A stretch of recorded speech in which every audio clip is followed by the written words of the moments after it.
You know who I am? I am a broke person, and my girlfriend left me, and I went into depression, and then I cut my radial.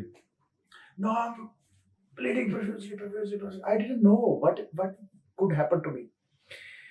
There are two wings now in action. One is the nervous system, autonomic nervous system, trying to control my blood pressure and hold myself to life with constricting my vessels and releasing norepinephrine and nerve endings and so many other things.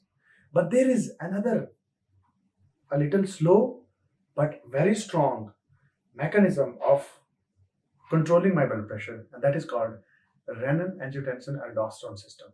This works with the hormones renin, aldosterone, and angiotensin 2. Angiotensin 2 also causes vasoconstriction. Renin converts angiotensinogen to angiotensin 1, and then ACE, angiotensin converting enzyme, converts angiotensin 1 to angiotensin 2, and so on. Angiotensin 2 causes vasoconstriction with release of aldosterone from the adrenal gland and working on kidneys to hold sodium and water inside my vascular compartment to hold my blood pressure up. And when my girlfriend was dumping me because I was broke, she didn't know that I have this all sophisticated things which cannot be bought with money. I have all these sophisticated things inside my body, and that are putting all efforts to keep me alive. But me, a bad person, me, a broke person, not identifying the beauty of life that I am bestowed with, I just cut through my radial artery, which I'm trying to cover with you now, is renin angiotensin aldosterone system, and how does it helps to control the blood pressure of a broke person who just cut his radial artery. That is not a very good point. That is not a very good idea to cut your radial artery. If your girlfriend left you, if you are broke, work hard, bro. Get out of this mess and try to live your life, which is very beautiful to an extent you cannot imagine. And today I will walk you through all the beauties of renin angiotensin aldosterone system, as well as autonomic nervous system, that are trying to control my blood pressure and trying to keep me alive.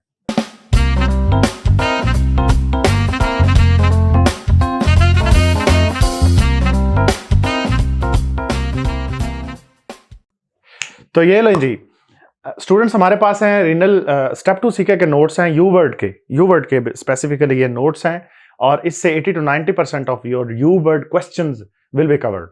और ये जो सारे notes हैं ये आपको यहाँ PDF form में मैं आपको इससे पढ़ा भी रहा हूँ, और इसके साथ मैंने अपना एलईडी के अंदर व्हाइट बोर्ड खोला हुआ है, और उस व्हाइट बोर्ड के अंदर मैं इलेबोरेटिव पिक्चर्स और इलेबोरेटिव वीडियोस और जो कुछ भी आपको कंटेंट इसके रिलेटेड अंडरस्टैंडिंग के लिए, आसानी से समझने के लिए आपको चाहिए होता है, वो मैं वहाँ पे डाउनलोड करता हूँ, और उसको पीडीएफ में एक्सपोर्ट करके मैं इसी वीडियो के नीचे एक लिंक डिस्क्रिप्शन के साथ उस लिंक को मैं नीचे डाल दूंगा, और इस पीडीएफ के नोट्स को जितना मैं पढ़ाऊंगा 25 पेजेस के करीब होंगे, वो भी मैं पीडीएफ की फॉर्म में वहां पे आपको डिस्क्रिप्शन के अंदर डाल दूंगा। उसका फायदा क्या होगा? उसका फायदा ये होगा कि एक दफा अभी तो आपको ये भी मैं दिखा रहा हूं, और व्हाइट बोर्ड वाले सारा कंटेंट भी मैं आपको दिखा रहा हूं अच्छी तरीके से।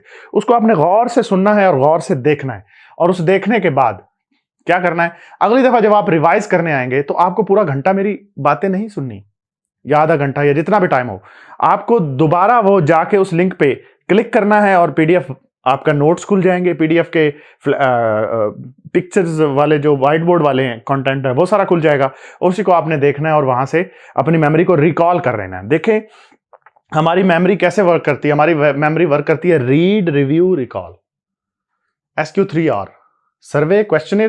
पहले आप अपने सारे टॉपिक का सर्वे करें। सर्वे करने में क्या है, जैसे मैं आपको अभी सर्वे करवा देता हूं, इसमें हम पढ़ेंगे रेनिन एंजियोटेंसिन एल्डोस्टेरोन सिस्टम, उसके बाद मैं आपको पढ़ाऊंगा जी पेरिफेरल एडीमा के कॉजेज, फिर मैं कास्ट बताऊंगा कि जब किडनी की इंजरी होती है तो कौन कौन सी किस किस टाइप की कास्ट आती हैं, ग्लोमेरुलर इंजरी से कौन सी कास्ट आती है, पेपिलरी नेक्रोसिस से कौन सी कास्ट आती है, ये सारी चीजें पढ़ाऊंगा। फिर मैं आपको रेफर्ड पेन के बारे में बताऊंगा, और फिर मैं आपको हेमेच्यूरिया 2 टाइप का होता है, माइक्रोस्कोपिक एंड मैक्रोस्कोपिक, उन दोनों के दरमियान में डिफरेंस आपको बताऊंगा। Students stay tuned with us. और उसके बाद मैं आपको एक्यूट सिस्टाइटिस और पाइलोनेफ्राइटिस के जो 3 मोड्स ऑफ ट्रीटमेंट है, in patient and out patient treatment, और अनकॉम्प्लिकेटेड यूटीआई, और फिर कॉम्प्लिकेटेड सिस्टाइटिस, और फिर कॉम्प्लिकेटेड पाइलोनेफ्राइटिस, यानी कि किडनी का इंफेक्शन, पस पड़ जाना किडनी के अंदर, पस पड़ जाना मसाने के अंदर, और यूटीआई अनकॉम्प्लिकेटेड होना, उसकी जो जो मोड्स ऑफ ट्रीटमेंट है वो मैं आपको बताऊंगा, और क्यों क्यों देनी है वो भी बताऊंगा। ठीक है जी। यूरिन डिप स्टिक पे ऊपर क्या होता है कि यूरिन के अंदर एक तरीका है कि हम डिप स्टिक डालते हैं, और उससे वो हमें बताता है कि इतनी प्रोटीन है। वो हर प्रोटीन को डिटेक्ट नहीं करता, it only detects albumin. Multiple myeloma में याद रखिए यूरिन डिप स्टिक पे प्रोटीन आएगी कम, लेकिन ग्लासी अपीयरेंस के साथ जब 24 आवर्स का यूरिन कलेक्ट करके उसकी टोटल प्रोटीन आप देखेंगे तो वो आएगी ज्यादा। तो इसका यह मतलब हुआ कि यूरिन डिपस्टिक जो है वो सिर्फ एल्ब्यूमिन सबसे छोटी प्रोटीन होती है जो ब्लड में पाई जाती है, साइज के एतबार से, मिकदार के एतबार से 75% पाई जाती है, लेकिन यही सबसे छोटी प्रोटीन जो है इसका साइज होता है 100 नैनोमीटर्स। और ये जो ग्लोमेरुलर बेसमेंट मेम्ब्रेन्स हैं उसके पोर्स के अंदर से आसानी से ये जो है लीक होती हैं और बाहर जा सकती हैं। और सबसे पहले जो प्रोटीन फाइब्रिनोजेंस रिलीज नहीं होती, इम्यूनोग्लोबुलिन्स रिलीज नहीं होती, ये वाली जो एल्ब्यूमिन्स हैं ये वहां से लीक होती हैं, और ये फिर प्रोटीन यूरिया आना शुरू हो जाता है। तो प्रोटीन यूरिया जब हम यूरिन डिपस्टिक से करेंगे तो उसके +1 लिखना, +2 लिखना, +3 लिखना और +4 लिखना, ये क्लिनिकल नोट्स में हम इन टर्म्स को यूज करते हैं, हम बड़ी फ्रिक्वेंटली लिखेंगे, तो उनको अभी से हम याद करवाएंगे आपको कि किसको कितना प्रोटीन यूरिया हो तो उसको हम कौन सा नंबर असाइन करेंगे। अच्छा जी, उसके बाद ये छोटे छोटे टॉपिक हैं, इनके लिए बॉदर इतना करने की जरूरत नहीं है। एक्यूट किडनी इंजरी, अब किडनी इंजरी जो है 3 तरह की होगी। किडनी की इंजरी, किडनी से पहले वाले जितना सिस्टम है, यानी कि ब्लड वेसल्स का सिस्टम है, उसके थ्रू अगर इंजरी हो तो उसको कहते हैं प्री रीनल, रीनल से पहले, वो है pre renal injury. Pre renal azotaemia का मतलब यूरिया क्रिएटिनिन बढ़ा हुआ है, और हर वो मार्कर जो किडनी इंजरी का साइन होता है वो बढ़ा हुआ है सीरम के अंदर, लेकिन उसका कॉज किडनी के अंदर नहीं है, किडनी से पहले है। कौन से कॉजेज हैं वो हम आपको बताएंगे, और उसको डिटेक्ट कैसे करना है, कौन कौन से टेस्ट कराने हैं वो हम आपको बताएंगे। हम आपको ये भी बताएंगे कि रीनल इंजरी जब होती है तो उस वक्त कौन से मार्कर्स, यूरिया क्रेट और एजोटेमिया किस टाइप का होता है और उसका पिक्चर कैसे होती है, और ये सारी चीजें हम आपको बताएंगे, ये डिफरेंशिएट भी करवाएंगे इसमें। ठीक है बच्चों जी। उसके बाद हम आपको बताएंगे acute kidney injury pre renal की, वही सारा चीज, उसको हम इलेबोरेटिव फॉर्म में थोड़ा डिटेल में बता देंगे। आगे चलते जाएंगे तो कार्डियोरीनल सिंड्रोम, यानी कि हार्ट अगर फेल हो रहा हो तो वो किडनी पे कैसे इफेक्ट करता है, या किडनी अगर फेल हो रही हो तो वो हार्ट को कैसे इफेक्ट करती है, और ये दोनों एक दूसरे के साथ कैसे जुड़े हुए हैं, किस तरह एक दूसरे को फेल करते हैं, ये लाजमा मलजूम बातें हम आपको बताएंगे। हाइपरनेट्रीमिया, उसके बाद हम आपको इलेक्ट्रोलाइट डिस्टर्बेंसेस के बारे में बताएंगे कि सोडियम सीरम में ज्यादा हो तो कौन कौन से कॉजेज होते हैं और उसके लिए क्या वर्कअप करवाना होता है। सोडियम जब सीरम में कम हो जाए तो उसके लिए क्या क्या सीरम की ऑस्मोलैरिटी चेक करनी है, फिर हमने सीरम के अंदर सोडियम चेक करना है, यूरिन के अंदर सोडियम चेक करना है, और फिर हमने यूरिन की ऑस्मोलैरिटी चेक करनी है। ये सारी चीजें, चारों चीजें करवाने के बाद हम एक पिक्चर डिसाइड करेंगे, और वो पिक्चर कैसे डिसाइड करेंगे उसके मैं आपको टिप्स दूंगा और उसकी मैं अंदर शॉर्टकट्स बताऊंगा।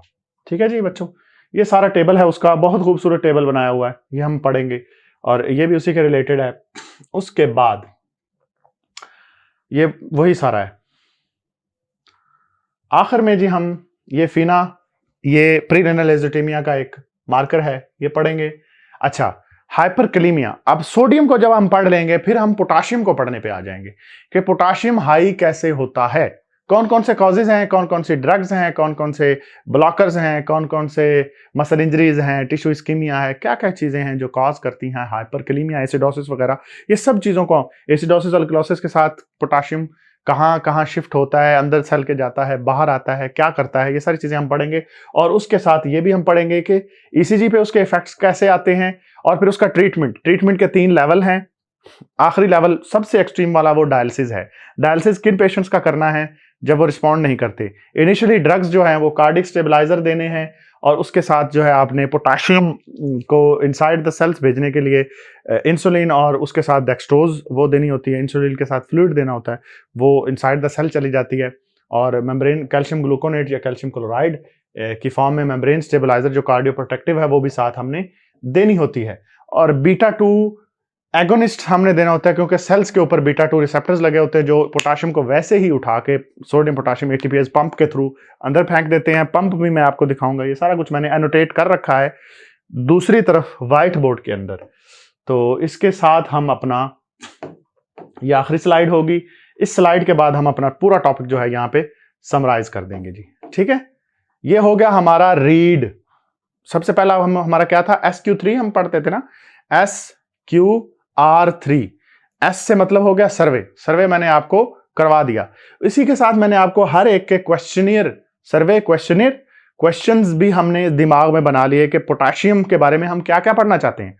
पोटाशियम बढ़ेगा, पोटाशियम कम होगा, पोटाशियम को कैसे ट्रीट करेंगे, पोटाशियम बढ़ेगा तो क्या क्या करेगा, हम सोडियम बढ़ेगा तो क्या क्या करेगा, सोडियम के साथ कंफ्यूजन आएगी, सीजर्स आएंगे, ये सारी चीजें हम आपको बताएंगे। और सोडियम को करेक्ट कितनी स्पीड से करना है, ज्यादा स्पीड से करेंगे तो हाइपो को ज्यादा स्पीड से करेंगे तो क्या होगा, हाइपर को ज्यादा स्पीड से करेंगे तो क्या होगा, इंटरसेलुलर एडिमा, ये सब चीजें मैंने क्वेश्चंस भी मोटे मोटे आपके दिमाग में डाल दिए। अब अगर आप मेरे साथ ट्यून्ड हो और मुझे देख पा रहे हो, जो कि जाहिर है मैं आपके सामने खड़ा हूं तो आप मुझे देख ही पा रहे होंगे, तो अब हम SQ से आगे चलते हैं रीड, और फिर रीड करवाऊंगा मैं आपको, और फिर रिव्यू आखिर में समराइज भी मैं करवाऊंगा। रीड रिव्यू दोनों काम मेरे हैं, लेकिन रिकॉल बच्चों आपने कहां से करना है, वही जो नोट्स, ये वाला नोट्स का 25 पेजेस का पोर्शन, ये मैं आपको PDF में डाल के वहां पे दे दूंगा लिंक के थ्रू।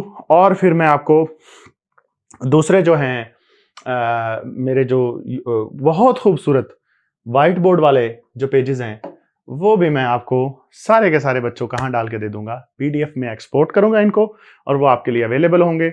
आपने इन्हीं पिक्चर्स को के वहां पे एनोटेटेड पिक्चर्स को आपने दोबारा देखना है, और आपको दोबारा पूरी वीडियो सुनने की जरूरत नहीं है। हालांकि उसमें मेरा नुकसान होगा, मेरा वॉच टाइम कम होगा, मेरी चीजें खराब होंगी, लेकिन मैं नहीं चाहता कि आपका टाइम ज़ाया हो। आपका टाइम मेरे वॉच टाइम से कहीं ज्यादा कीमती है, तो आप अपना टाइम सेव कीजिए और अच्छे से जल्दी जल्दी रिवाइज कीजिए, स्टेप 2 सीके के तैयारी कीजिए, और जल्दी से मेरे तमाम प्यारे बच्चे कहां पहुंच जाएंगे, America. Okay ji, let's start with the first topic, renin angiotensin aldosterone system हम पढ़ाना चाह रहे थे आपको। ठीक है, तो हुआ क्या, मैंने पहले ऐसे करके एक्टिंग की थी कि ओह आई एम प्रोफ्यूजली ब्लीडिंग। उसमें क्या हो रहा था, मेरा ब्लड वॉल्यूम कम हो रहा था। क्या कम हो रहा था बच्चों, ब्लड वॉल्यूम कम हो रहा था।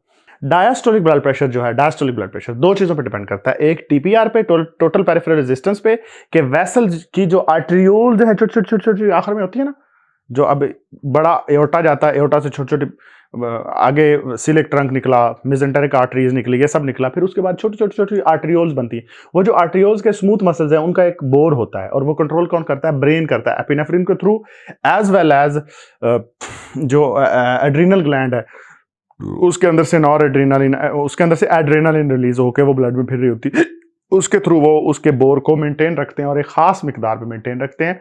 तो उसको हम कहते हैं total peripheral resistance. Total peripheral resistance क्या करती है, हार्ट के और दूसरी तरफ उन वेसल्स के दरमियान जितना ब्लड का वॉल्यूम है उसको स्क्वीज करके रखती है। अब आप ऐसे इमेजिन करें कि पीछे मोटर लगी हुई है और आगे आपने पाइप को पकड़ के स्क्वीज किया हुआ है, मतलब कि उसका बोर कम किया हुआ है, तो पीछे क्या होगा, ये पाइप फूल जाएगा, और इसके पाइप को अगर आप पकड़ेंगे तो ये आपको रेजिस्टेंस देगा, और वो जो जितनी रेजिस्टेंस वो देता है that is called diastolic blood pressure, और it depends upon TPR as well as blood volume. ठीक है, तो ब्लड वॉल्यूम जब ब्लीड कोई कर रहा है तो अच्छा, ब्लीड जो कोई कर रहा है अगर वो एब्डोमेन में कर रहा होता है तो वो सारा का सारा ब्लड रिट्रोपेरिटोनियल स्पेस में 4 से 5 लीटर ब्लड के स्पेस की जगह होती है, सारा बाहर जा सकता है। अगर कोई बाहर विजुअली फर्श के ऊपर ब्लीड कर रहा है, स्किन से ब्लीड कर रहा है कहीं से, तो उसको अगर आप ब्लीडिंग को रोकेंगे नहीं तो सारा का सारा ब्लड वो वहां पे ड्रेन हो सकता है। ठीक है, चेस्ट के अंदर 40% ब्लड ड्रेन हो सकता है, चला जाता है, कैल्वेरियम, इसी तरह मुख्तलिफ कंपार्टमेंट्स का मुख्तलिफ कैपेसिटी होती है कि कितना ब्लड वो अपने अंदर ले सकते हैं, लीक करवा सकते हैं, उसके हिसाब से वहाँ पे एक टेबल बना रहता है, वो हम उसको भी पढ़ेंगे। अभी फिलहाल ये है कि एफरेंट आर्टरियोल्स और ये है इफरेंट आर्टरियोल, इसके दरमियान ये है डिस्टल कन्वोल्यूटेड ट्यूब्यूल। अब क्या होता है, एफरेंट आर्टरियोल ने ब्लड नेफ्रॉन को दिया, देने के बाद क्या हुआ कि हमारी बॉडी ऐसे वर्क नहीं करती कि जो जो चीजें हमें नहीं चाहिए वो वहां से सिक्रीट करके हम बाहर फेंक देंगे और वो आगे डिस्टल कन्वोल्यूटेड, वो यहां से हम सिक्रीट करके फेंक देंगे और वो बेचारे बीबे बच्चों की तरह यहां से हम जो जो फेंकेंगे वो बाहर चला जाएगा। नहीं बच्चों, हमारी बॉडी ऐसे यहां से जो जो हम फेंकेंगे वो बाहर चला जाएगा, ऐसे हमारी बॉडी काम नहीं करती। हमारी बॉडी कैसे काम करती है, सिवाय प्रोटीनों के, सिवाय आरबीसीज के, सिवाय थ्रोम्बोसाइट्स के, हर चीज को नेफ्रॉन से फिल्टर करके किडनी में फेंक दिया जाता है और उसके बाद यहां पे यहां पे यहां पे यहां पे यहां पे यहां पे यहां पे अलग अलग किस्म के रिसेप्टर्स होते हैं और फिर सोडियम को, पोटाशियम को, ग्लूकोज को, अमाइनो एसिड को, हर चीज को दोबारा उठाया जाता है, दोबारा सबको उठाया जाता है। इसे कहते हैं रिवर्स ऑस्मोसिस। ठीक है, रिवर्स, ये सारा रिवर्स। देखें मिसाल के तौर पे हमारे दिमाग में नॉर्मली क्या सोच आती है कि जो अनवांटेड चीज है उसको हम फेंकना चाहते हैं तो हम क्या करते हैं, फिल्टर लगाते हैं जी, और उसमें से जो अनवांटेड है वो पीछे रह जाती है और जो वांटेड है तो आगे निकल, ऐसा। तो किडनी जो है उल्टा उसके कर रही है, सब कुछ फेंक देती है और जो वांटेड है उसको बाद में उठाती है, एक्टिवली एब्जॉर्ब करती है। ठीक है, सोडियम को, पोटाशियम को, बाइकार्बोनेट को, अमाइनो एसिड्स को, ग्लूकोज को, हर चीज को उठाती है। ठीक है, सब कुछ फेंक दिया, यहां पे फेंकने के बाद हमने सब कुछ दोबारा उठाना शुरू कर दिया, यहां तक डिस्टल कन्वोल्यूटेड ट्यूब्यूल। ये देखें, ये एफरेंट आर्टरियोल, ये इफरेंट हो गया और ये डिस्टल कन्वोल्यूटेड ट्यूब्यूल का पार्ट है और यही इसके आगे से डिस्टल कन्वोल्यूटेड ट्यूब्यूल जो है ना वो यहां से ऐसे होते हुए ये गुजर रही है। Oh how beautiful. ठीक है, तो वो उसके अंदर से जब गुजरते तो उसने ये कट सेक्शन आपको दिखाया, कट सेक्शन, ये नेफ्रॉन का कट सेक्शन है और ये भी कट सेक्शन है कि यहां से ये डिस्टल कन्वोल्यूटेड ट्यूब्यूल थी। अब डिस्टल कन्वोल्यूटेड ट्यूब्यूल तक पहुंचते पहुंचते कितना सोडियम उसको दिया गया। तो सोडियम के जो मैक्यूला डेंसा के सेल्स हैं, ये स्पेशलाइज्ड सेल होते हैं, ये होते तो एपिथेलियल सेल्स ही हैं, लेकिन इसके अंदर कुदरत ने थोड़ी सी अलग सुविधा भी रखी है कि वो क्या करता है, वो जैसे ही इसके पास डिस्टल कन्वोल्यूटेड ट्यूब्यूल के अंदर से फिल्ट्रेट इसके पास पहुंचता है तो ये उसको पूछता है, क्या पूछता है, अबे कितने आदमी थे, उसकी तरह पूछता है, अबे कितना सोडियम लेके आए हो। तो वो जब बताता है कि मैं थोड़ा सोडियम लेके आया हूं तो ये एक्टिवेट हो जाता है, क्या करता है, ये अपने साथ पड़े हुए इन सेल्स को।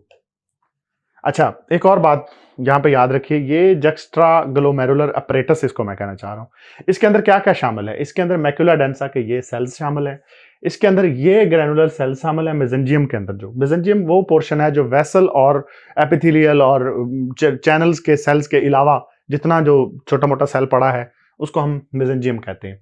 तो मेसेंजियल एक्स्ट्राग्लोमेरुलर सेल्स ये सब इसमें इंक्लूडेड होते हैं। तो मैक्यूला डेंसा सेल सोडियम को सेंस करते हैं, तब भी ये रेनन की सिक्रेशन को कॉज करते हैं, और अगर वैसे ही कभी किसी वक्त ब्लड प्रेशर ड्रॉप कर जाए तो ये जक्स्ट्राग्लोमेरुलर सेल यानी कि ये वाले सेल ये खुद से भी सेंस करके रेनन रिलीज कर देते हैं। क्या करते हैं, रेनन को रिलीज कर देते हैं और रेनन निकलता है बाहर और ब्लड में वेसल में चला जाता है और वहां पे ढूंढने लग जाता है किसको, एंजियोटेंसिनोजिन को। अब उससे उसका क्या काम है, उससे उसका ये काम है कि प्रोटीन जो ये एंजियोटेंसिनोजिन है ये लिवर ने बना के वेसल्स में फेंक रखी है कि अबे जाओ जितना मर्जी घूमते फिरते रहो, जिस वक्त हमें तुम्हारी जरूरत पड़ेगी।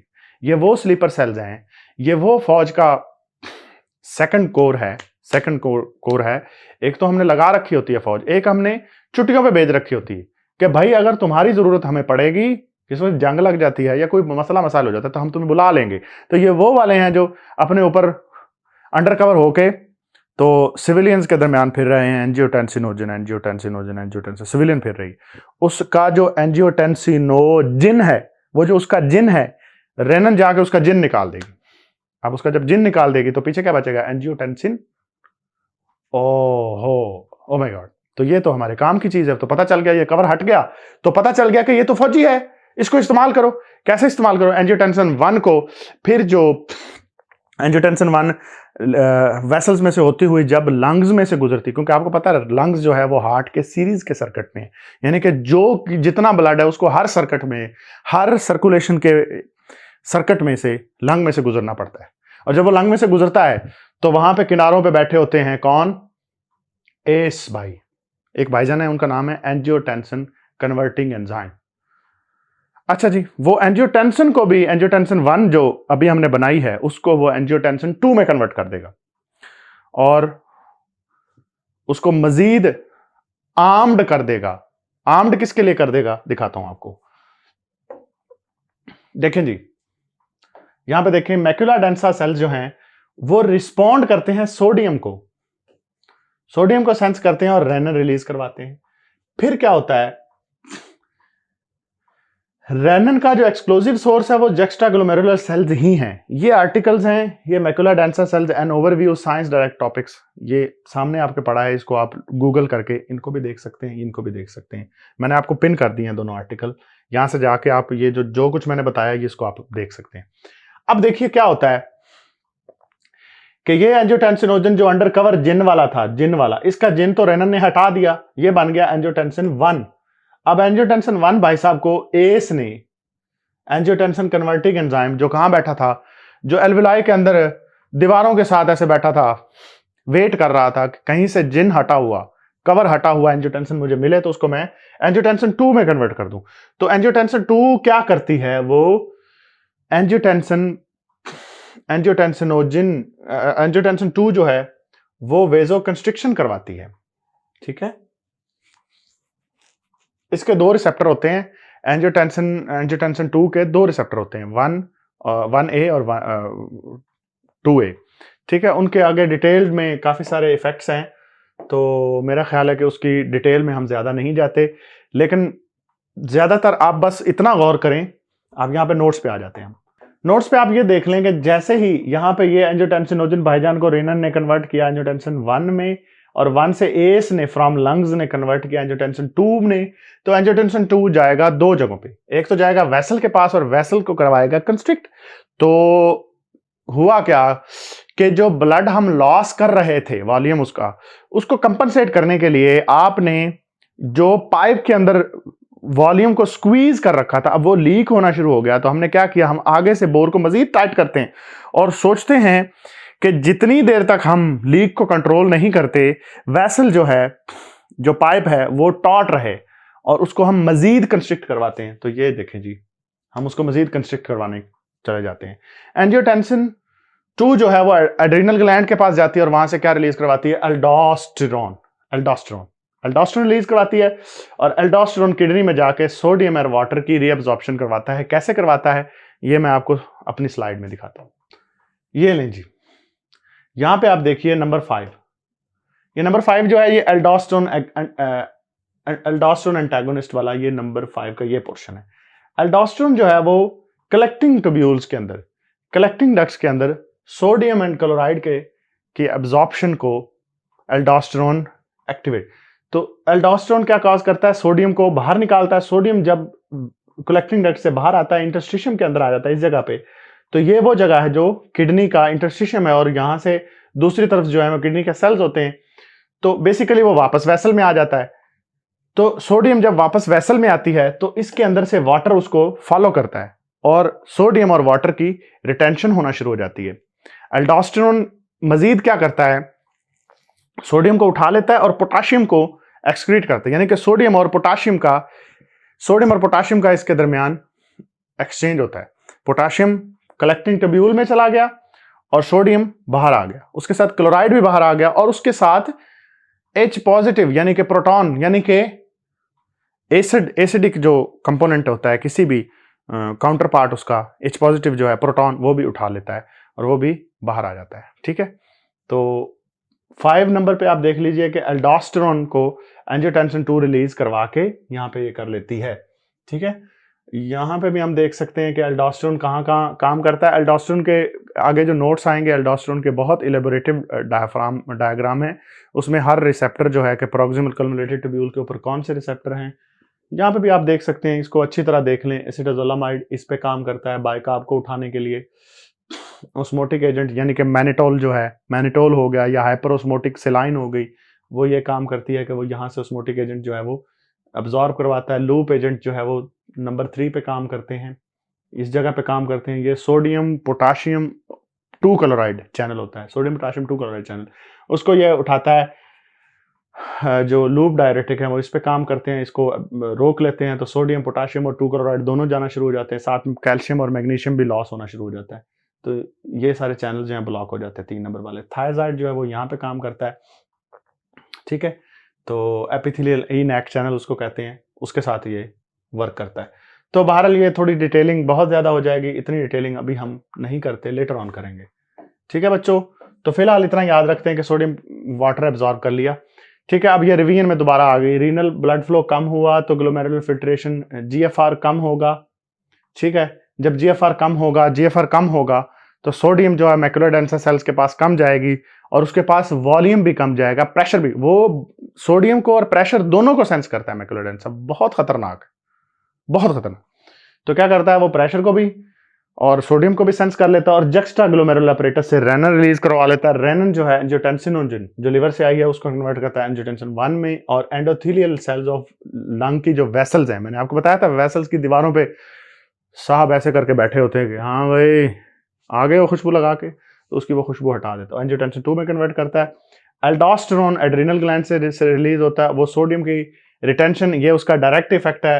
एंजियोटेंसिन खुद भी सोडियम की रिटेंशन कॉज कर सकता है, वो भी इसका अपना भी रिसेप्टर होता है, ठीक है, किडनी के अंदर। और ये टाइप 1 रिसेप्टर के थ्रू वेजोकंस्ट्रिक्शन भी कॉज करता है, ठीक है जी। उसके बाद अब हम पढ़ने जा रहे हैं जी causes of peripheral oedema. Peripheral oedema का कॉन्सेप्ट ये समझिए कि बॉडी के अंदर जो है वेसल्स हैं, हार्ट है, हार्ट को एक मोटर के तौर पे समझ लीजिए, बाकी सारी वेसल्स को ऐसे समझ लीजिए कि पाइप हैं और आगे टंकी है, ठीक है। तो इस तरह एक पूरा जहन में बना लीजिए। अब हम देखते हैं कि इसमें से वेसल्स में से ब्लड, या ब्लड तो लीक नहीं होता, बेसिकली प्लाज्मा या फ्लूइड ही लीक होता है, सिर्फ फ्लूइड लीक होता है। प्लाज्मा भी प्रोटीन्स होती हैं, प्रोटीन भी लीक नहीं होती, समटाइम्स प्रोटीन भी लीक होती हैं। तो आइए हम देखते हैं कि पेरिफेरल एडिमा कौन कौन सी चीजें कॉज करती हैं। रट्टा अगर मारना हो तो हम ऐसे मारते थे, cirrhotic nephrotic and CHF, cirrhotic nephrotic and CHF। Conrad Fischer साहब जो है वो हमें रट्टा मरवा दे, cirrhotic nephrotic and CHF, cirrhotic nephrotic and CHF, रट्टा मार। सेरोटिक क्या है? सिरोसिस। सिरोसिस क्या? लिवर फेल हो गया, लिवर का सिंथेटिक फंक्शन लॉस हो गया, लिवर क्रम्पल हो गया।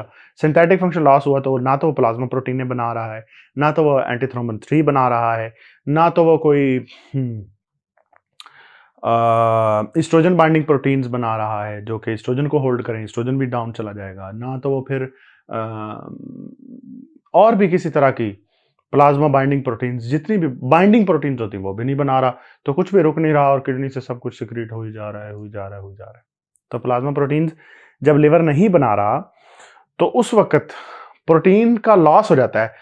और आप याद रखिए, मैं पहले भी बता चुका हूं पिछले लेक्चर में कि एक चीज होती है colligative property. What is colligative property? Colligative property क्या है? मैंने आपको पहले भी बताया था कि अगर आप यहां पे सेमी परमिएबल मेम्ब्रेन रखें और एक साइड और पानी इसमें भर दें तो पानी आ जाए दोनों साइडों पे बराबर। अब एक साइड पे आप डालें नमक, ओहो सोडियम क्लोराइड, तो क्या होगा कि ये पानी इधर ही रुका रहेगा और इसका लेवल रेज हो जाएगा, इसका लेवल ऊपर जाना शुरू हो जाएगा। क्यों? क्योंकि यहां से पानी सक होके ये वाला लेवल डाउन और ये वाला लेवल अप, क्योंकि यहां से पानी सक होके इस साइड पे आना शुरू हो गया। तो जो भी सॉल्यूट आप इसके अंदर डालते हैं वो वाटर को सक करता है। सोडियम तो बहुत छोटा मॉलिक्यूल है, सोडियम क्लोराइड, तो ये तो वैसे भी आयनिक कंपाउंड है। सोडियम तो एक एलिमेंटल आयन है। और अगर आपने इसके अंदर 3000 लेंथ पर मबनी अमाइनो एसिड्स, 3000 अमाइनो एसिड्स की लेंथ पर मबनी एक बहुत बड़ी प्रोटीन डाल दी, ओह माय गॉड, ऐसे फोल्डेड वन, तो वो कितना वाटर को सक करेगी? बहुत ज्यादा वाटर को सक करेगी। तो इसका मतलब ये हुआ कि जब वेसल्स के अंदर प्लाज्मा प्रोटीन्स फिरती रहती हैं तो वो पानी को वेसल्स के अंदर कंटेन करके रखती हैं। तो जब हुआ सिरोसिस हुआ तो प्रोटीनें कम हो गई, बनी ही नहीं, तो जो वाटर को उन्होंने होल्ड करना था वो वाटर होल्ड नहीं हुआ। तो कहां? Pedal oedema, sacral oedema, ascites, abdominal ascites, pleural effusion, pericardial effusion, ये सारी थर्ड स्पेसिस इनको कहते हैं। इवन जॉइंट के अंदर जो सन्यूबल मेम्ब्रेन है, सन्यूबल कैविटी है, उसको भी थर्ड स्पेस कहते हैं। तो ये सारी थर्ड स्पेसिस में ये फ्लूइड का लॉस होना शुरू हो जाता है और इसको हम कहते हैं peripheral edema. Let's go back to our original slide. So this is heart failure. अच्छा, मैंने आपको बताया सिरोटिक नेफ्रोटिक। नेफ्रोसिस में क्या हो रहा है कि प्रोटीनें सारी लॉस हो रही हैं, प्रोटीनें सारी निकलती जा रही हैं, क्योंकि किडनी के जो मैंने आपको पहले बताया था कि नेफ्रॉन में से हम ऐसे नहीं करते कि हम चीजें जो अनवांटेड हो उनको फेंकते हैं। हम ऐसा करते हैं, हम सब कुछ फेंकते हैं और फिर वांटेड चीजें उठाते हैं। और लेकिन प्लाज्मा प्रोटीन्स को हम वेसल के अंदर ही रखते हैं। लेकिन अगर ग्लोमेरुलर बेसमेंट मेम्ब्रेन का ऐसा डैमेज हो जाए कि वहां से एल्ब्यूमिन लॉस होने जाए, बाकी प्रोटीनें भी लॉस होने लग जाएं, तो 75% तो एल्ब्यूमिन ही होती है। वही वेसल को ज्यादातर मेन वेसल के अंदर कंपार्टमेंट में वाटर को होल्ड करके रखती है। अगर वही लॉस हो, इनिशियली वो लॉस होती, बाद में बाकी भी हो जाती। तो अगर वही लॉस होना शुरू हो गई तो फिर क्या होता है? नेफ्रोटिक सिंड्रोम में भी वही सेम मैकेनिज्म के थ्रू थर्ड स्पेसिंग और सारा कुछ होता है। अब मैं आपको बताता हूं कंसेप्ट है हाइड्रोस्टैटिक प्रेशर का। हाइड्रोस्टैटिक प्रेशर का CHF मैंने अभी बोला था ना आपको, CHF। तो हाइड्रोस्टैटिक प्रेशर वाले टॉपिक पे हम चले जाते हैं। ये देखें जी, ये स्लाइड है हाइड्रोस्टैटिक प्रेशर की। हम यहां देखें कि ये एक टंकी है और ये एक दूसरी टंकी है। इसमें हमने पानी भरा यहां तक और इसमें हमने पानी भरा यहां तक। अब दोनों के अंदर जो कॉलम है, कॉलम ये बताएगा कि इसकी दीवार के ऊपर कितना प्रेशर पड़ेगा। सिंपल बात है, पूरा देख लें जी इसको। कॉलम क्या बताएगा? इसका कॉलम कितना हाई होगा वो बताएगा कि ये टूटी में से पानी कितनी स्पीड से निकलेगा और दूर तक जाके गिरेगा और इसमें से प्रेशर कितना होगा। तो दीवार के ऊपर जो प्रेशर है वो हम मेजर कर रहे हैं, टूटी लगा के वैसे ही विजुलाइज करवाना चाह रहे हैं। अदरवाइज आप अगर ऐसे ही विजुलाइज करके रखें कि इसकी दीवारों के ऊपर कितना प्रेशर है और वो कहां से आ रहा है, तो वो इसके कॉलम के ऊपर, इसकी हाइट ऑफ द कॉलम के ऊपर डिपेंड करेगा। अब कई ऐसे कॉजेज हैं, जैसे हार्ट फेलियर है या पोर्टल वेन का थ्रोम्बोसिस हो जाता है। पोर्टल वेन यहां पे ये जा रही है ना, तो इसका अगर थ्रोम्बोसिस यहां पे हो जाए तो बैक प्रेशर आएगा, तो ये सारी वेसल जो है कंजेस्ट हो जाएंगी। तो जो फ्लूइड फ्लो कर रहा था वो फ्लूइड रुक जाएगा और वो फ्लूइड क्या बन जाएगा? वो एक कॉलम बन जाएगा। और जब कॉलम बनेगा तो वो दीवारों के ऊपर प्रेशर बढ़ा लेगा और जब दीवारों के ऊपर प्रेशर बढ़ेगा तो अगर वो दीवारें सेमी परमिएबल होंगी फॉर फ्लूइड, तो वो क्या करना चाहेंगी? ज्यादा प्रेशर के अंदर कंजेस्ट हो जाएंगी, तो वो क्या करना चाहेंगी? वो चाहेंगी कि जो चीज हम फेंक सकती हैं बाहर वो हम फेंक दें। प्लाज्मा प्रोटीन हम नहीं फेंक सकती, ठीक है, रख लेते हैं। ब्लड सेल्स नहीं, थ्रोम्बोसाइट्स नहीं, ये सारी चीजें हम नहीं फेंक सकते, तो वो क्या करेगी? वो चाहेगी कि फिर फ्लूइड को थोड़ा सा हम निकाल देते हैं बाहर। तो वो फ्लूइड को बाहर निकालेगी और वहां पे फिर एडिमा होना शुरू हो जाएगा। तो यहाँ पे देखिए, अगर यहाँ से फ्लूइड बाहर होगा तो ये सारा पेरिटोनियल कैविटी के अंदर है ना, तो पेरिटोनियल मेम्ब्रेन, पेरिटोनियल कैविटी के अंदर फ्लूइड आने तो उसको हम असाइटीज कहना शुरू कर देते हैं, ठीक है। अगर यहाँ से फ्लूइड लीक होगा, सिरोसिस की वजह से बैक प्रेशर है, लिवर क्रम्पल हो गया है और वो फ्लूइड को गुजरे, क्योंकि लिवर के अंदर ना सारा ब्लड साइनोसाइड्स के अंदर फेंका जाता है। पहले लिवर के अंदर कोई वेसल्स नहीं होती, दीवारों वाली वेसल्स नहीं होती, सिर्फ स्पेस ऑफ डिसी होती है और हेपेटोसाइट्स होते हैं और दूसरी तरफ जो है वो आपके पास क्लैनिकुलर सेल्स होते, क्लैनिकुलाई होते, बस cells, basement membrane, space of Disse, क्लैनिकुलाई, बस। कोई सिर्फ ये कैप्सूल होता है, कैप्सूल। और जो इंट्रायूट्राइन लाइफ में यहाँ पे डक्टस वेनोसिस होती है, वो तो ऑब्लिटरेट होकर फाइब्रोज हो जाती है एडल्ट में। तो हमारे यहाँ पे क्या होता है कि हमें लिवर के अंदर जो ब्लड आता है उसको सारी साइनोसाइड्स में हम फेंकते हैं पहले, वो ऐसे पूल में सारे सेल्स नहाते हैं, वाह वाह, क्या टॉक्सिन है, पकड़ा दो पकड़ा दो, अमोनिया है, पकड़ा दो, यूरिया साइकिल में डालेंगे, यूरिक एसिड बना देंगे, और कोई टॉक्सिन है, मेटाबोलाइज करेंगे, लेस टॉक्सिक कंपाउंड बना देंगे, एसिटाइलेट कर देंगे, उसके ऊपर हम कोई और फंक्शनल ग्रुप लगा देंगे, चेंज कर देंगे, नहा रहे हैं, बड़ा मजा आ रहा है, कुछ और चीज है, ले आओ। तो इस तरह सारा उसको बात करने के बाद फिर दूसरी साइड से हम ब्लड को इकट्ठा करके ऊपर ले जाते हैं, इंफीरियर वेना केवा में डाल देते हैं। लेकिन अगर ये सारा लिवर सिरोज हो जाए, इसमें कोलेजन 1 बहुत ज्यादा बने और ये सारे सेल्स जो हैं वो ऐसे चुड़ मुड़ होके ऐसे क्रम्पल होके और ये लिवर ऐसे क्रम्पल्ड हो जाए, तो यहां से ब्लड जो है वो अंदर नहीं जा पाएगा और बैक प्रेशर होगा, और बैक प्रेशर होने की वजह से कॉलम की हाइट बढ़ेगी, कॉलम की हाइट बढ़ेगी, दीवारों पे प्रेशर बढ़ेगा, दीवारों पे प्रेशर बढ़ेगा तो फ्लूइड लीक होगा, फ्लूइड लीक होगा तो पेरिटोनियल कैविटी में आएगा, और जब पेरिटोनियल कैविटी में आएगा तो आप और मैं बड़े ही सोफिस्टिकेटेड डॉक्टर्स क्या कहेंगे, जी पेशेंट को असाइटिस डेवलप हो गई है। Oh my God, how did you know? क्योंकि उसका लिवर सिरोज्ड है। चलो जी, ये सारी चीज तो अगर आपको समझ आ गई है तो ये बहुत सादा चीज है, ये सारा समरी ही है उसी की, मैं आपको बता देता हूं। यहाँ पे देखें कि अगर हार्ट फेल होता है तो ब्लड का फ्लो जो है वो सुस्त हो जाता है, सुस्त होने से दीवारों पे प्रेशर बढ़ता है तो हाइड्रोस्टैटिक प्रेशर लार्जर हो जाता है 35 मिलीमीटर। और जो ऑस्मोटिक प्रेशर क्या है कि जितनी इसके अंदर प्रोटीनें हैं वो प्रोटीनें वाटर को सक करती हैं, सक करके रखती हैं, और उनकी ऑनकोसिस का एक प्रेशर होता है, उस प्रेशर है 25 मिलीमीटर मर्क्यूरी। तो ये कम है, वो ज्यादा है, तो क्या होगा कि यहां से फ्लूइड बाहर आएगा, यहां से फ्लूइड बाहर आएगा, ये हो गया प्री वेन्यूलर कैपिलरी होगी, ठीक है।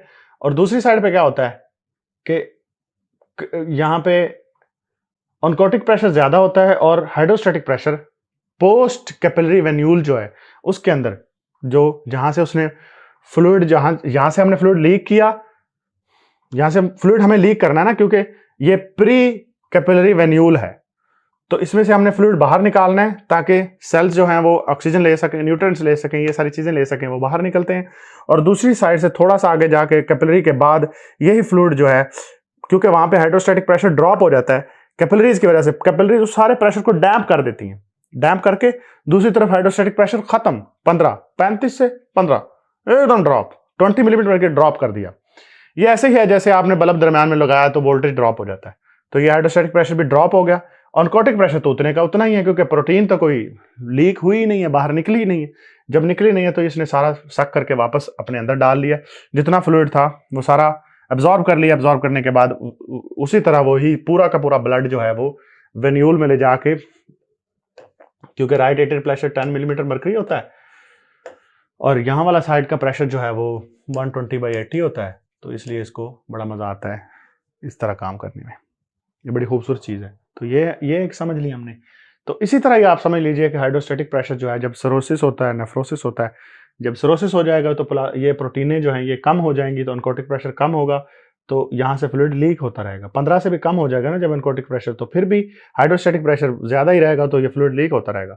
तो इसी तरह आप समझ लें कि ऑनकोटिक प्रेशर ड्रॉप होने से या हाइड्रोस्टैटिक प्रेशर के बढ़ने से फ्लूइड लीक होता है और पेरिफेरल एडिमा होता है, ठीक है। ये तो हो गए वो कॉजेज जो कि फिजियोलॉजिकल या ऐसे कॉजेज हैं जिसमें से फिजियोलॉजी चेंज होती है वेसल की। अब कई दफा ये होता है कि वेसल की ये जो एपिथेलियल एंडोथेलियल लाइनिंग है, ये लाइनिंग जो होती है ना, लाइनिंग जो होती है ना, ये खास तौर पे कैपिलरी के आसपास जो होती है ना, ये परफोरेट होते हैं। परफोरेट यानी कि यहाँ पे स्मूथ मसल्स बहुत दूर दूर दूर दूर दूर पड़े होते हैं, और वेसल्स इतनी ज्यादा जो है वो बहुत अच्छी तरह से जिस तरह बाकी जगहों पे एओर्टा और दूसरी जगहों पे बड़ी अच्छी होती है, तो यहाँ पे फेनेस्ट्रेटेड कैपिलरीज होती हैं। तो अब ये जो फेनेस्ट्रेटेड वाली कैपिलरीज हैं, इसके अंदर से अगर इनकी एंडोथेलियल लाइनिंग को ही डिसरप्ट कर दिया जाए, कैसे डिसरप्ट कर सकते हैं? वो हो जाता है जी बर्न से। अगर हमने कोई जगह जला दी तो जलाने से क्या होता है, ऐसे साइटोकाइन रिलीज होते हैं ना, फाड़ के रख देते हैं कैपिलरी की बेसमेंट मेम्ब्रेन को, तबाह बर्बाद।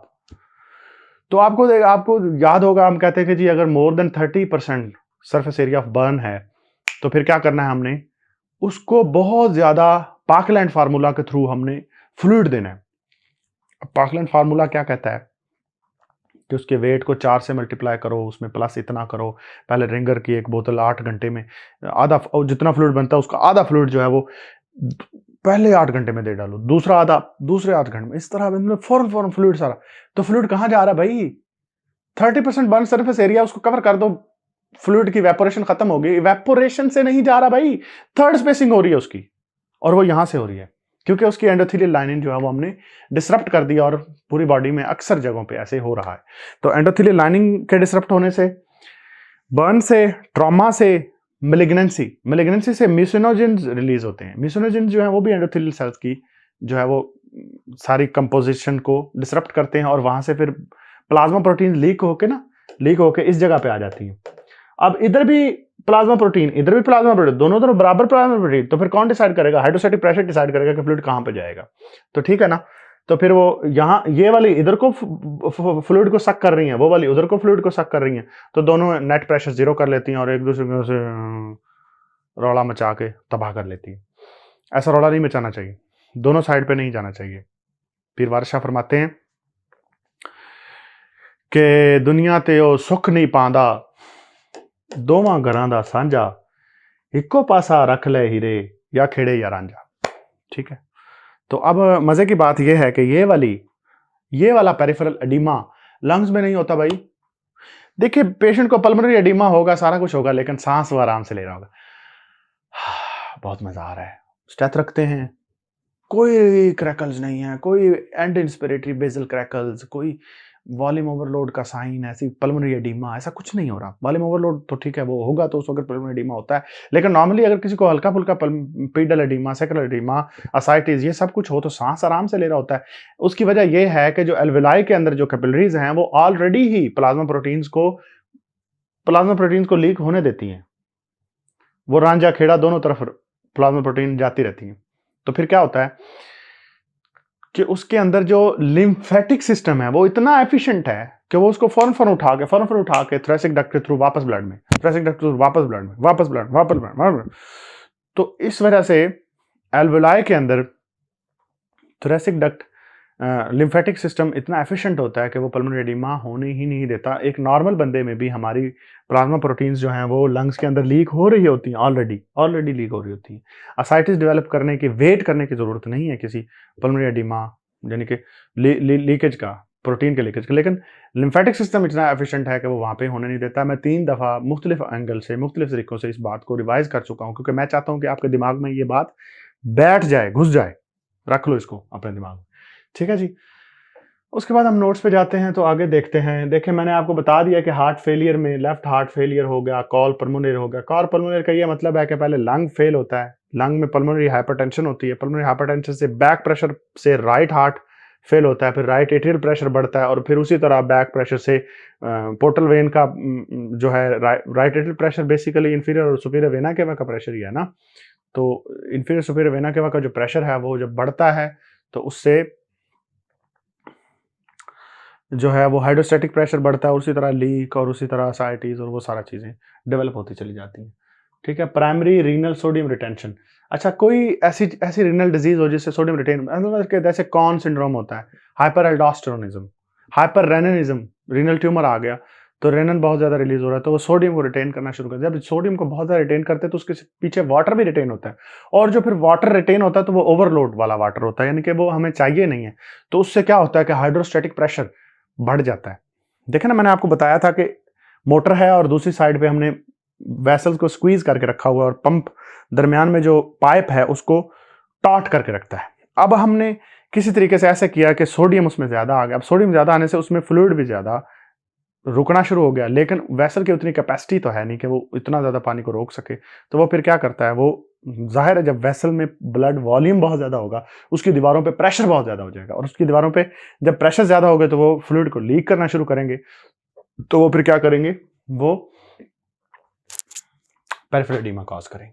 वीनस ऑब्स्ट्रक्शन की मैं आपको पूरी स्लाइड दिखा चुका हूँ, सिरोसिस और वीनस इनसफिशिएंसी वाली।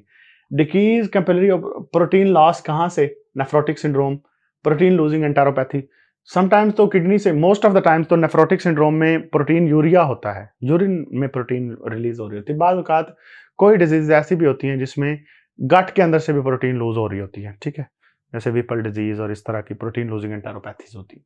डिक्रीज एल्ब्यूमिन सिंथेसिस ये सिरोसिस में होता है या क्वाशियोर कोर में होता है। क्वाशियोर कोर जो है वो प्रोटीन मेल न्यूट्रिशन है, ठीक है। मेरेस्मस जो है वो total body caloric mail nutrition है। क्वाशियोर कोर जो है प्रोटीन मेल न्यूट्रिशन, ठीक है। तो उसमें ये होता है प्रोटीन मेल न्यूट्रिशन में फिर क्या होता है कि बॉडी जो है वो अपनी ही प्लाज्मा प्रोटीन को खाना शुरू कर देती है, उनको कंज्यूम कर लेती है।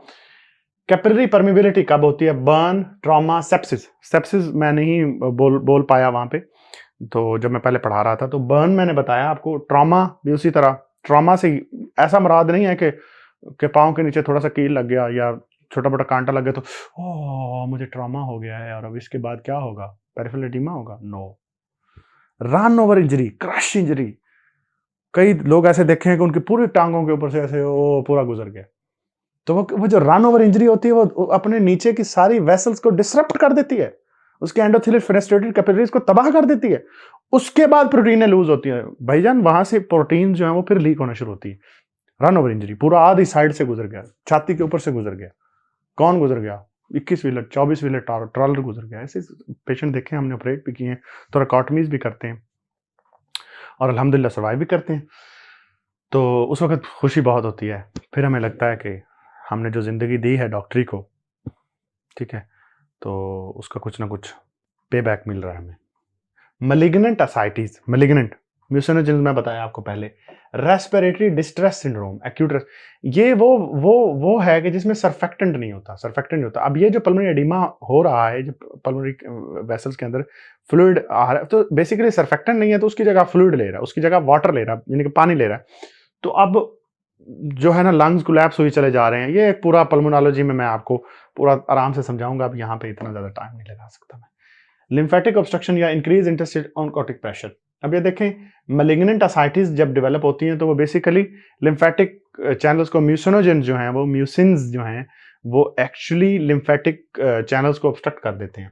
हाइपोथायराइडिज्म, हाइपोथायराइड में भी लिम्फेटिक ऑब्स्ट्रक्शन होती है और इंटरस्टिशियल फ्लूइड जो है, इंटरस्टिशियल फ्लूइड का ऑनकोटिक प्रेशर बहुत ज़्यादा बढ़ जाता है, क्योंकि लिम्फ जो है वो आगे से रुका होता है। तो जो लीक्ड, थोड़ी बहुत लीक्ड प्लाज्मा प्रोटीन्स हैं, उनको हम ले जाकर थोरेसिक डक्ट में डाल नहीं पा रहे होते, तो वो इंटरस्टिशियल स्पेस में रुकी रहती हैं और रुकी हुई आहिस्ता आहिस्ता कंपाइल होते हुए जमा होती चली जाती हैं, वो इतनी हो जाती हैं कि वो फिर वेसल के साथ ऑनकोटिक प्रेशर में कम्पीट करना शुरू हो जाती हैं, ठीक है।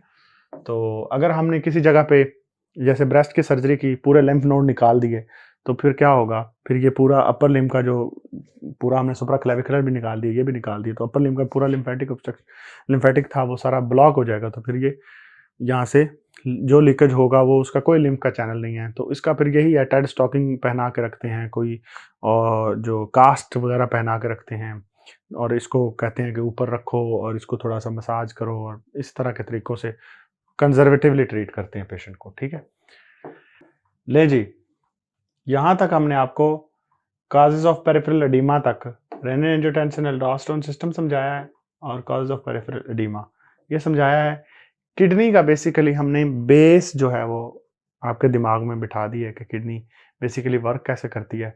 अब आगे जो हम पढ़ाते जाएंगे तो फिर बस रेफरेंस में बताते जाएंगे कि ये वहाँ पे हमने बताया था, ये पहले बता चुके हैं, ये पहले बता चुके हैं, उससे आसानी हो जाएगी। और दूसरा ये है कि इसका हम PDF दोबारा बता देता हूँ, PDF हम ये पिक्चर्स का और इन दोनों का PDF भी हम आपको अवेलेबल कर देंगे, वहाँ से आप देख लीजिएगा और पढ़ लीजिएगा। और नेक्स्ट वीडियो में आगे हम आपको वही जो रिव्यू करवाया था रेफर्ड पेन्स का, हेमेच्यूरिया का, सोडियम पोटाशियम की डिस्टर्बेंस का, और सोडियम पोटाशियम की डिस्टर्बेंस के कॉजेज़ क्या हैं और उनको इन्वेस्टिगेट कैसे करना है, ये सब चीज़ें हम बताएंगे आपको। Thank you so much. With this I rest.